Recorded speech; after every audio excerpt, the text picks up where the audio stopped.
As Europe lives through a long, hot summer, one of the continent's major rivers is getting drier, posing major problems for the people and businesses that rely on it.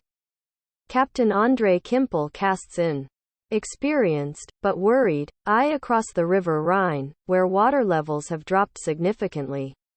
In recent days, several ferry services in and around the town of Cobb have been forced to a standstill, but he's still carrying people and their cars across the water to the opposite bank.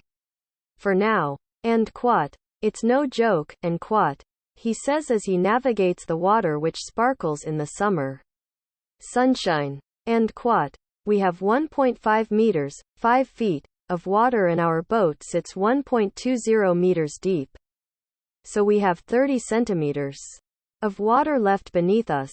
End quote. It's not unusual for water levels to drop here, but, Captain Kimpel says, it's happening more frequently. End quote. We used to have a lot of floods.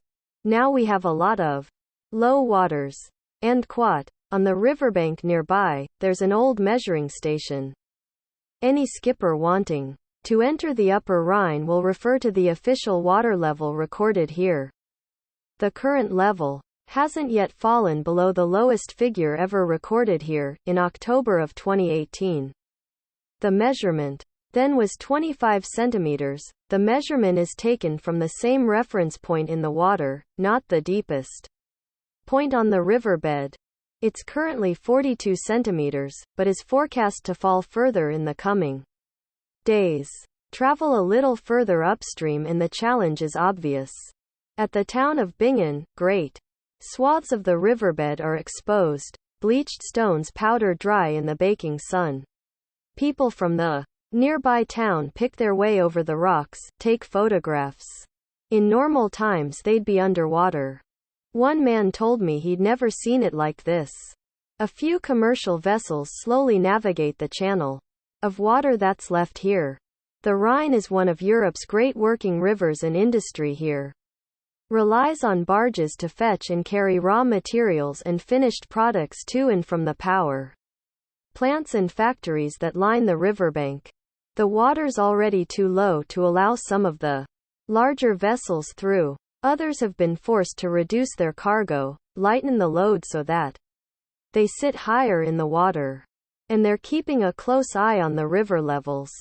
Line Europe's long, hot summer hosepipe bans and drought in England. France fights and quote, monster and quote.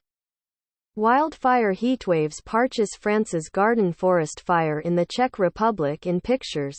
Heatwaves hit Europe. Line it's likely that the Upper Rhine will be closed to traffic completely, says Martina Becker from HGK Shipping.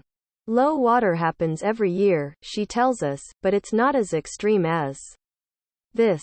End quote. It's quite extraordinary, particularly for this time of year. July and August are usually quite wet months with lots of rain and good water levels. End quote. Low water normally happens later in the year, in October, she says.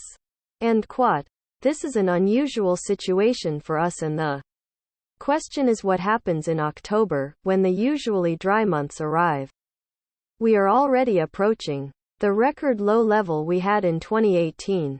We could reach that level next week. End quote. Experts have warned that the low water could significantly damage Germany's economy. And there's an extra worry for the government. Since Russia reduced its gas supply to Germany, the ministers are relying more heavily on coal-fired power stations. But much of the coal that feeds them is transported by barge. Some of the load is being shifted to the railway network, but there's limited capacity. There's a far greater concern among those who live by or work on the river. The government agency which monitors the levels say that the current low water may just be part of a normal pattern. But, they note, such events are becoming more intense as a result of climate change, and they say the situation will worsen in the second half of this century. At Bingen, the water has fallen low enough to expose an old stone bridge which leads to a little island. People laugh as they make their way across the rocks, enjoying the novelty of being able to reach it on foot. But, for many, in this new landscape, it's a warning.